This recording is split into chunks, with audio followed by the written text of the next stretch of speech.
Hello students, welcome to the class. Unit 9 Behavior of Perfect Gases and Kinetic Theory of Gas में आज हम पढ़ेंगे law of equipartition of energy.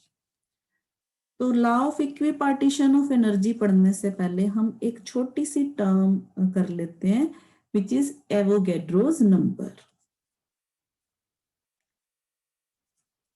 Avogadro's, ये पहले वैसे हमने इसकी डेफिनेशन की हुई है एवोगैड्रोस नंबर की। आज हम इसको थोड़ा सा और डिटेल में कर लेते हैं, इसका एवोगैड्रोस नंबर क्या होता है। अच्छा, हमने एसआई यूनिट्स पढ़े, ठीक है। एसआई यूनिट्स में हमने एसआई यूनिट में जो 7 बेसिक यूनिट्स थे उसमें हमने मोल भी पढ़ा हुआ है, ठीक है। Mole is one of the 7 basic units of SI, ठीक है। ये किसमें से है? Is one of the 7 basic units, fundamental units जो हमने पढ़े हुए हैं, ठीक है, यूनिट्स ऑफ एसआई। तो basically what is one mole? तो one mole is defined as the amount of substance. One mole अगर हम इसको डिफाइन करें तो it is as the amount of substance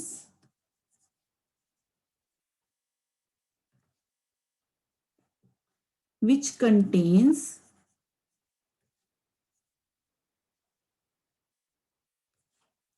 the same number of molecules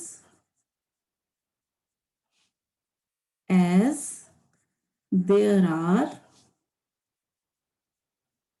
ये हमने पहले भी इसकी डेफिनेशन की है, ठीक है, as there are molecules in 12 gram of carbon isotope C612, ठीक है।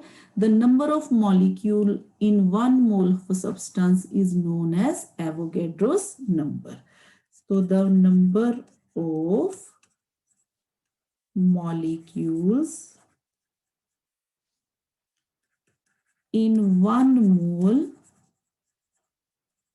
of a substance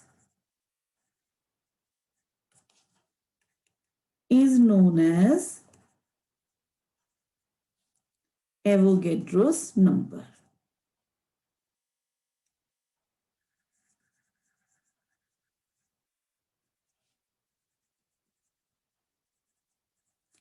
और हम इसको कैपिटल एन और पैर में ए इस तरह से लिख देते हैं। और एन ए की वैल्यू जो है हमारे पास, एवोगैड्रो की value 6.02005 into 10 raised to power 23 molecules per mole. तो Avogadro's number is called so in the honour of Italian physicist Amedeo Avogadro. Amedeo Avogadro थे who postulated a hypothesis that equal volumes of all gases under the same conditions of temperature and pressure contained equal number of molecules। ये हमने definition जो है मैं दोबारा से आपको करवा देती हूँ। इक्वल नंबर equal volume, यहां पे हम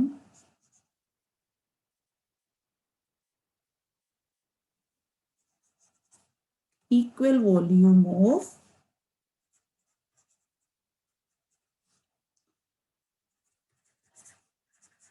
all gases under the same conditions of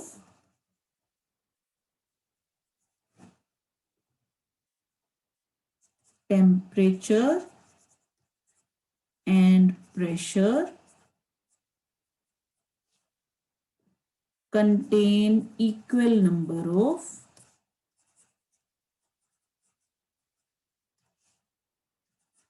molecules. तो ये हो गया बेसिकली हमारा एवोगैड्रोस नंबर, ये हम यूज करेंगे। तो नेक्स्ट हम पढ़ते हैं law of equipartition of energy. Now law of equipartition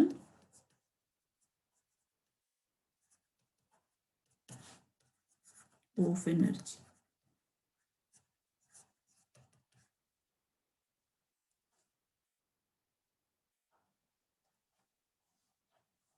तो according to kinetic theory of gases, translational kinetic energy of single molecule हमने पढ़ा। सिंगल मॉलिक्यूल की ट्रांसलेशनल काइनेटिक एनर्जी जो होती है वो half m v x square plus half m v y square plus half m v z square.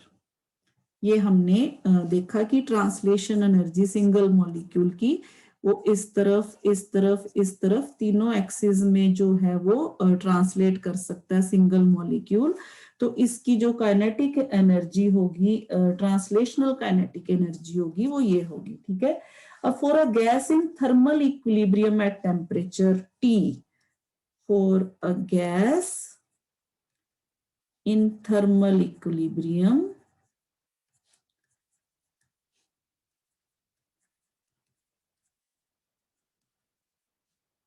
at temperature T,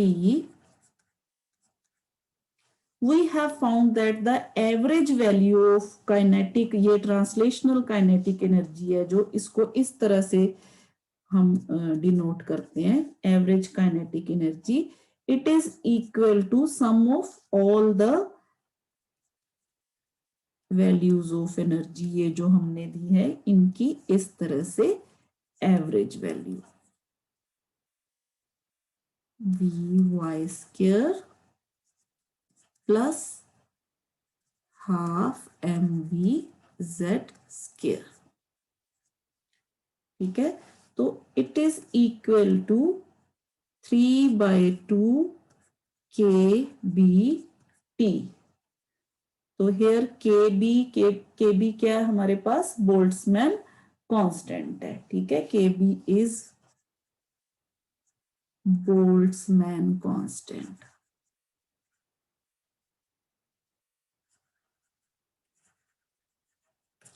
और यहाँ पे हमारे पास Vx, Vy और Vz ये जो है हमारे पास वेलोसिटी है, जो रेक्टेंगुलर कंपोनेंट्स हैं वेलोसिटी के along x axis, y axis and z axis. ठीक है। तो अब since all the three directions that is x, y and z are equally preferred, so the average kinetic energy of the gas molecule along all the three directions are equal. So we can say that half mvx square, ये जो इसकी average value है ये किसके बराबर हो जाएगी, 1/2 kBT। ठीक है। क्यों हमने कहा 3/2 kBT जो वैल्यू है, अगर हम इसको 3 हिस्सों में बांट लेते हैं 1 2 3, तो हाफ यहाँ, हाफ यहाँ, हाफ यहाँ। ठीक है। तो ये हाफ इसका हिस्सा हो गया। इसी तरह से हाफ mvy स्क्वायर इसका हाफ हिस्सा हो गया kBT। ठीक है। और इसी तरह से हाफ mvz स्क्वायर हाफ हो गया इसका kBT। जब आप इन तीनों टर्म्स को ऐड करोगे तो इट विल बिकम 3/2 kBT। ठीक है। अब हमें पता है each quadratic term occurring in this expression for energy is same, is a mode of absorption of energy by molecules.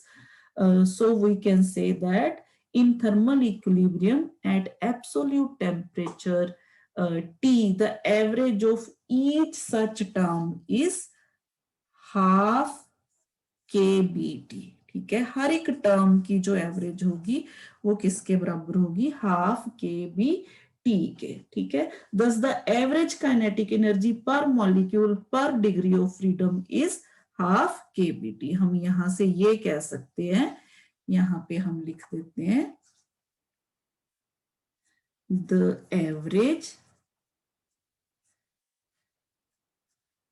kinetic energy per molecule per degree of freedom.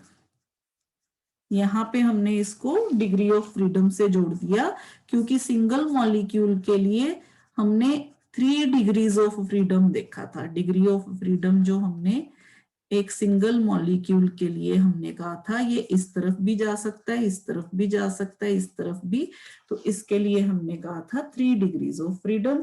तो यहाँ पे हम ये कह सकते हैं एवरेज काइनेटिक एनर्जी पर molecule पर degree of freedom is given by 1/2 KBT. यानी कि हर एक डिग्री ऑफ फ्रीडम के लिए जो एवरेज वैल्यू है वो हाफ KBT.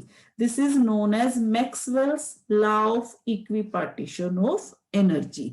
यानी कि जैसे यहाँ पे जितने मॉलिक्यूल्स हैं जो यहाँ वेसल की जो दीवारों पे प्रेशर लगाते हैं, यहाँ पे टकराते हैं, तो इन सबको इक्वली एनर्जी डिस्ट्रीब्यूट की हुई है. यहाँ पे ये नहीं है कि किसी मॉलिक्यूल के पास ज्यादा एनर्जी होगी, किसी के पास कम होगी.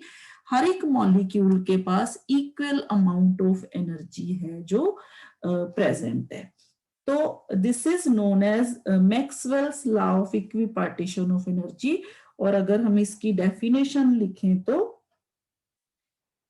इन any dynamic system,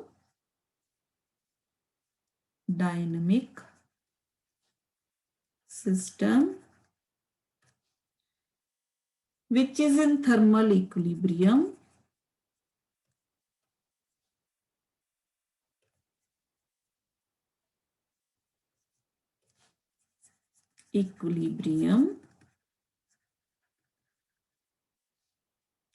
the total energy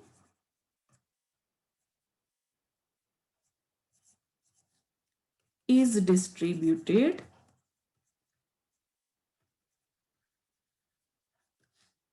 equally amongst all the degrees of freedom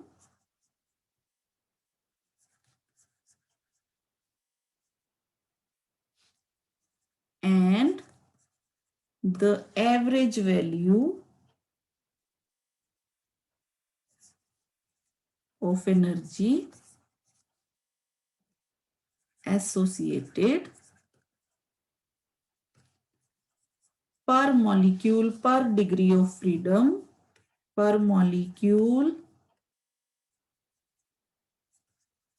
per degree of freedom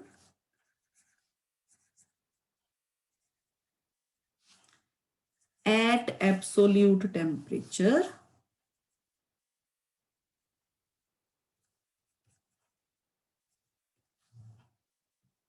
T is equal to 1/2 KBT. और यहाँ पे KB जो है वो बोल्ट्जमैन कांस्टेंट है, ये मैंने आपको पहले ही बता दिया. तो this is law of equipartition of energy. अगर हम इसको, this is law of equipartition या Maxwell's law of equipartitions, Maxwell's law of equipartition of energy. Similarly, we can find total energy of a system. तो total energy of a system, total energy of a system. अब हमें पता है, मान लीजिए कोई भी सिस्टम है, उसमें n नंबर ऑफ मॉलिक्यूल्स है. अगर f degree of freedom associated with each molecule, जैसे हमने यहाँ पे कोई सिस्टम लिया, हर एक मॉलिक्यूल के पास f डिग्री ऑफ फ्रीडम है और यहाँ पे n नंबर ऑफ मॉलिक्यूल्स हैं, तो total degree of freedom of the system कितनी हो जाएगी इस केस में. ठीक है, यहाँ पे टोटल डिग्रीज ऑफ फ्रीडम वो हो जाएंगी n इंटू एफ. सिंपल. ठीक है, तो अब according to law of equipartition of energy, energy associated with each degree of freedom of a molecule is, हमने कहा फॉर ईच मॉलिक्यूल,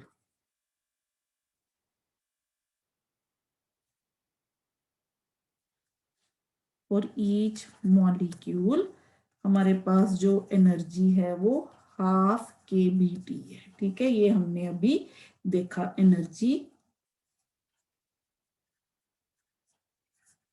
ठीक है, ये हाफ के बी टी है. So total energy of the system, so total energy of the system, अगर हम इसको U से लिख लें टोटल एनर्जी को, तो ये हो जाएगा number of degrees of freedom into energy associated with 1 degree of freedom, यानी कि NF into half kBT. So this is formula for total energy of the system.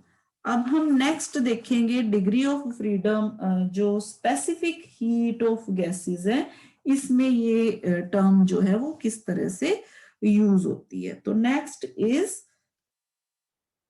Specific heat of gases.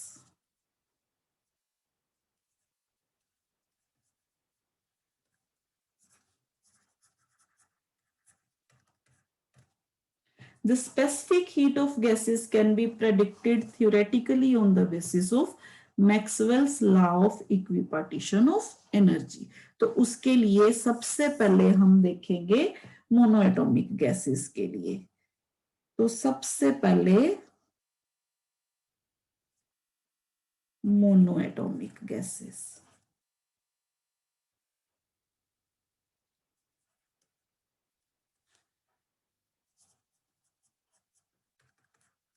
तो हमें पता है अगेन मोनोटॉमिक गैसेस के लिए energy associated with each degree of freedom हमें पता है हाफ के बी टी होता है. ठीक है, for each degree of freedom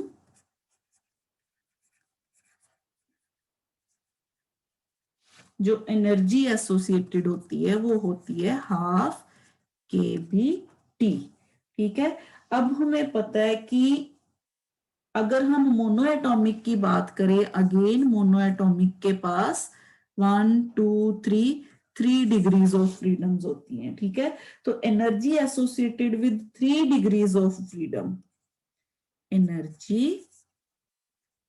associated with 3 degrees of freedom.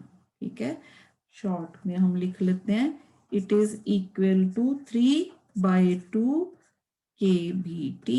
Again इसको हमने kB हाफ kBT को हमने 3 से मल्टीप्लाई कर दिया. ठीक है, अब हम अगर कंसिडर करें 1 mole of gas, it contains Na molecules. अभी हमने एवोगैड्रोस नंबर इसीलिए किया, इफ वी कंसिडर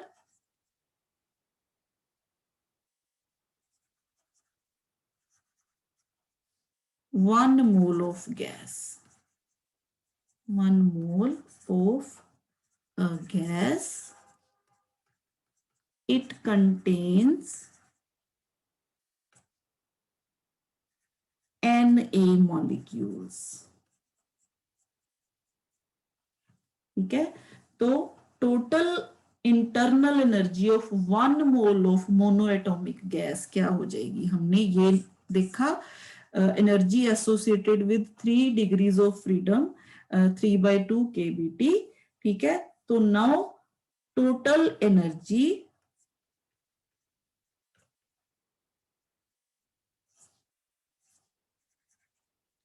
एसोसिएटेड जो है हमारे पास टोटल एनर्जी जो 1 mole of monatomic gas with 1 mole of monoatomic gas, तो ये हो जाएगी U is equal to again 3/2 kBT into Avogadro's number Na. So here it will become 3/2 RT. Here R is equal to Kb into Na. Again a constant which is Boltzmann constant into Avogadro's number. So this is a gas constant for 1 mole of the gas. R क्या हमारे पास? Gas constant. ठीक है, यहां तक clear. अब next देखते हैं.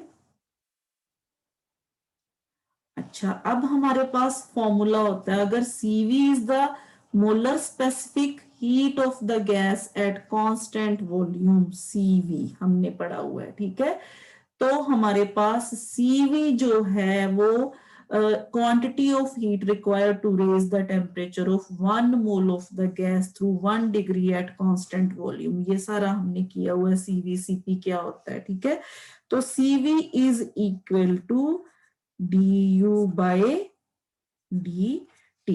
अब u हमारे पास क्या था? u था हमारे पास 3/2 RT. तो अगर इस इक्वेशन से हम du by dt कैलकुलेट करेंगे विद रिस्पेक्ट टू t, तो ये टर्म हमारे पास यहाँ पे आ जाएगी 3/2 R. ठीक है, ये यहां से आया हमारे पास. This is 3/2 R. अगेन यहाँ R क्या हमारे पास? गैस कांस्टेंट, और जिसकी वैल्यू 8.31 इंटू 10⁻7 अर्ग्स पर मोल पर केल्विन है. ठीक है, अब हमें यहाँ पे मिल गई इक्वेशन फॉर CV. अब हमें पता है CP माइनस CV जो है वो R के बराबर है. ठीक है, CV, तो यहां से हमारे पास जो CP होगा वो R प्लस CV हो जाएगा, यानी कि CP is equal to R plus 3/2 R, यानी कि CP is equal to 5/2 R. Simple. ठीक है, अब हमारे पास ये वैल्यू आ गई CP की और ये वैल्यू आ गई CP की. अब हम रेशियो ऑफ स्पेसिफिक हीट्स जो है वो कैलकुलेट करेंगे. Ratio of specific heats which is gamma. Gamma is equal to CP by CV.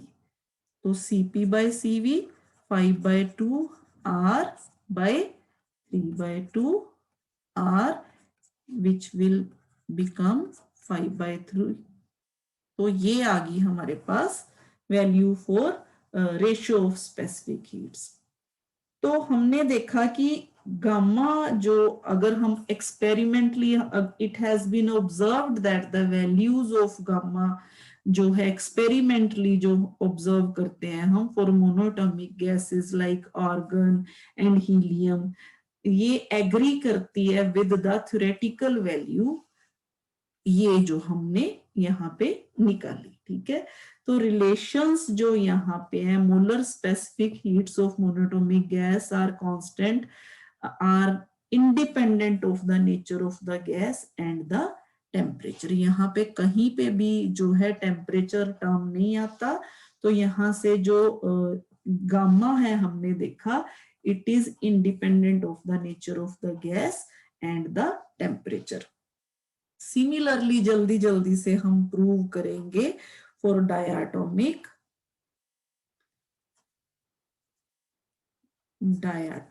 Gas.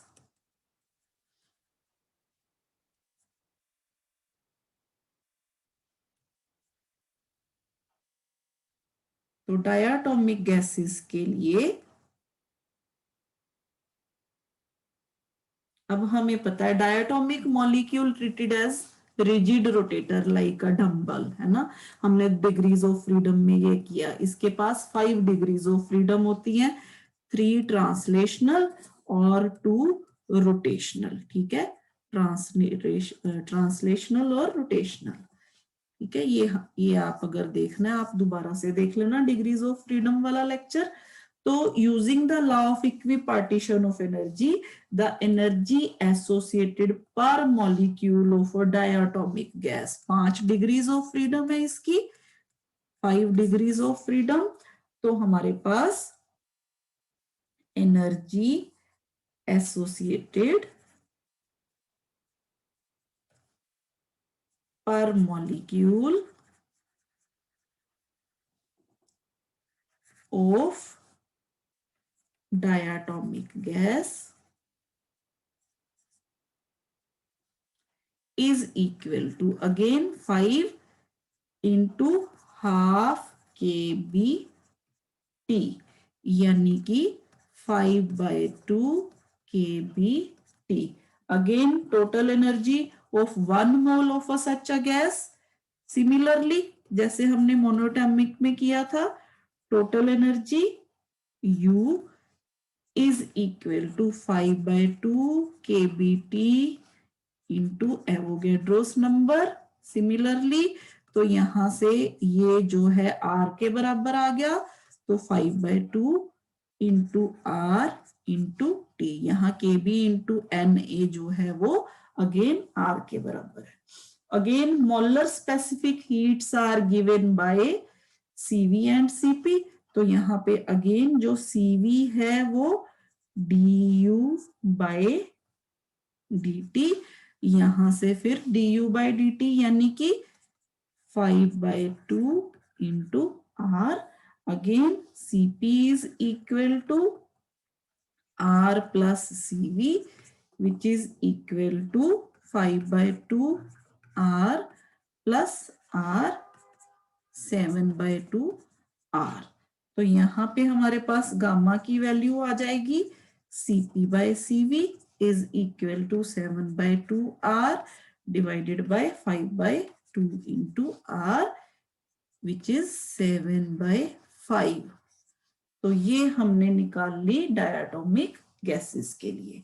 अच्छा, अगर हम वाइब्रेशनल जो है इसकी मोड भी लेते हैं, तो हमें पता है वाइब्रेशनल मोड में जो है डायटोमिक की U जो हो जाएगा वो हो जाएगा 5/2 kBT plus kBT into Na, क्योंकि उसमें 2 तरह की एनर्जी आती है वाइब्रेशन में, पोटेंशियल एनर्जी भी और काइनेटिक एनर्जी भी। ठीक है, तो यहां से 7/2 RT आ जाएगा और जो CV है वो 7/2 R आ जाएगा। इसी तरह से CP जो है वो 9/2 R आ जाएगा और गामा जो है वो 9/7 आ जाएगा। ये और वाइब्रेशनल जो ज्यादातर हम कंसिडर नहीं करते, वाइब्रेशनल मोड जो है वो हम रोटेशनल, और जो ट्रांसलेशनल मोड है वो हम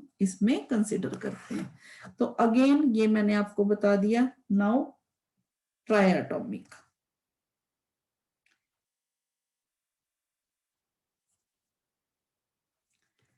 ट्रायटोमिक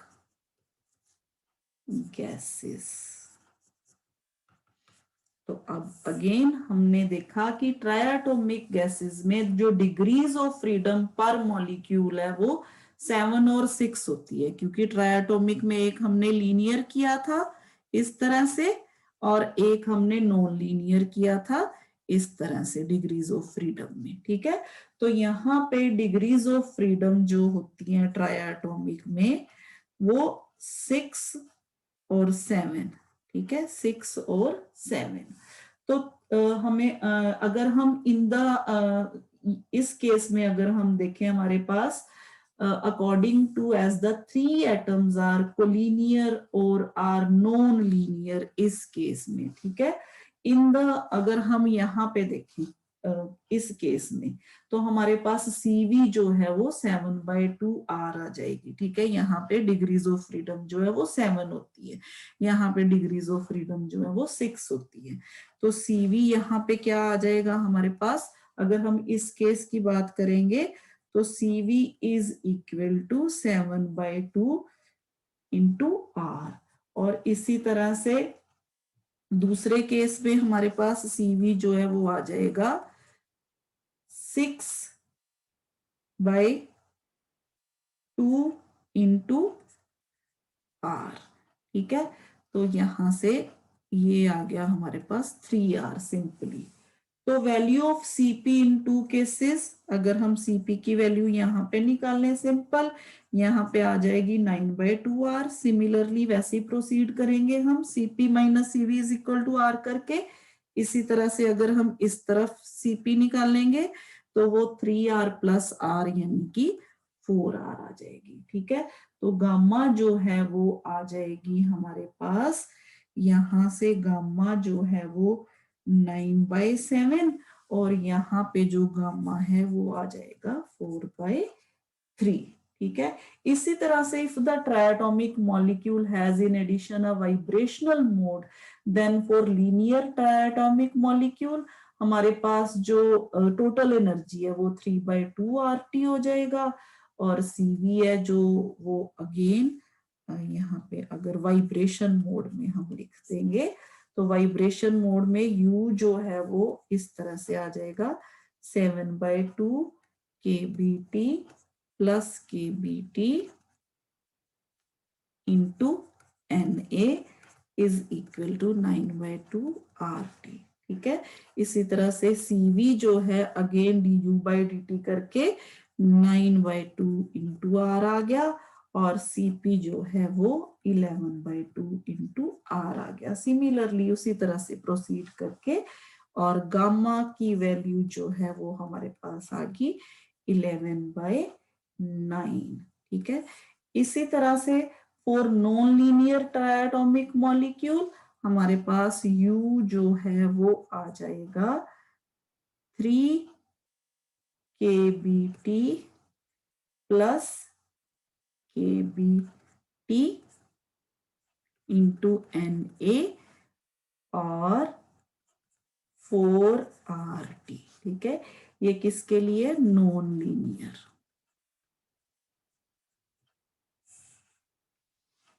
ठीक है, नॉन लीनियर ट्रायटोमिक मॉलिक्यूल इस तरह से जो हमारे पास, तो यहाँ पे आ गया 4RT और इसी तरह से CV जो है वो आ जाएगा 4 और CP जो है वो आ जाएगा 5R। Again gamma is equal to 5/4। तो हमने देखा किस तरह से हम law of equipartition of energy use करके सिंपली हम डिग्रीज ऑफ फ्रीडम और स्पेसिफिक हीट्स ऑफ गैसेस और ratio of specific heats of gases जो है वो कैलकुलेट कर सकते हैं using Maxwell's law of equipartition of energy. I think आज के लिए इतना ही। आई होप कि आपको समझ आ गया होगा आज का टॉपिक। Thank you.